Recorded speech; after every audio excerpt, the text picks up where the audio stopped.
Hey guys, Jburton here, bringing you my next part of the PvP guide, which is Resto Druid for 6.2.3. And as all my other guides go, I will start off with talents, glyphs, stats, and then macros. Alright, let's get right into it. In the first tier, the level 15 talents, Displacer Beast is the only talent that is worth grabbing. The others are absolutely terrible.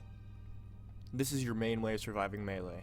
In tier 30, this one's a little bit of a toss-up. You can go Ysera's Gift or Cenarian Ward.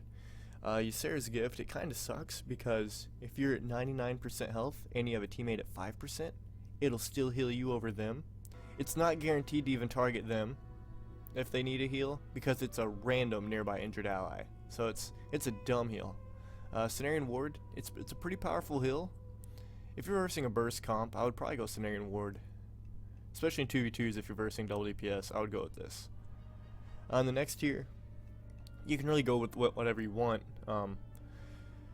Resto Druids don't normally get Fairy Fire, so Fairy Swarm if you want to keep a rogue from stealthing. Mass Entanglement if you're versing double melee.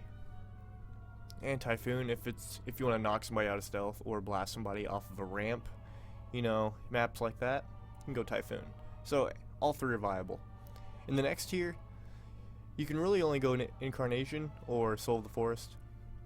I'm not really a fan of Tree, because once you use it and it's on cooldown, that's 3 minutes of worthlessness, and you're going to be going through your regrowth like crazy, so you're going to be going Whereas Soul of the Forest, you can get some big rejuvenations from it. Even versus double DPS, I like Soul of the Forest. It's really up to you though, your playstyle, but both are viable. The next tier, it really depends on your comp. If you have a lot of stuns on your team, you don't really need Mighty Bash because it'll probably DR with something. Incapacitating Roar is good if you want to set up that Cyclone. Or if you're versing like a Windwalker Monk and you know they're going to teleport when you're about to kill them, you could drop that. That's more of a little higher skill kind of thing. It's hard to predict. Most of the time I take Mighty Bash though.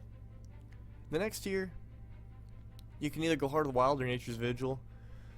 Heart of the Wild's good for that big clutch healing increase. It lasts for 45 seconds. The downside is it's a 6-minute cooldown, so you gotta really be careful when you use it. Nature's Vigil, it's off cooldown quite a bit, you know, only 1.5 minutes, but it only copies 20% of your heals, so it benefits a damaged person more who uses this because it copies 40% of the damage into healing. But both are viable, just depends on the comp. Next tier, the only one is Germination.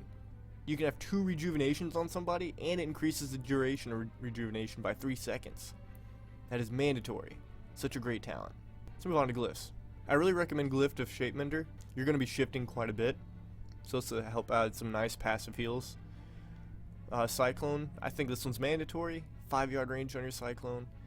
It only has a 20-yard range normally, so that extra 5 yards will help quite a bit. And I like to use Glyph of Barkskin. 25% chance to not be crit. You could take Blooming though, if you're versing like a Purge happy team. Just keep tossing that Life Bloom and they'll keep proccing that. It's a nice heal every time it gets dispelled. You can also take Nature's Cure whenever you need double dispels, like when you're versing a heavy CC comp with Locks, Mages, Hunters, anything like that. This one will help out. In the 2v2 environment, if you do take Tree of Life and you're versing a heavy burst comp like Rep Pally BM Hunter, you can take Glyph of Regrowth, so it'll make your regrowth almost guaranteed chance to crit. Wait, actually, it is a guaranteed chance to crit. It just removes the hot. So that'll be a big burst heals right there.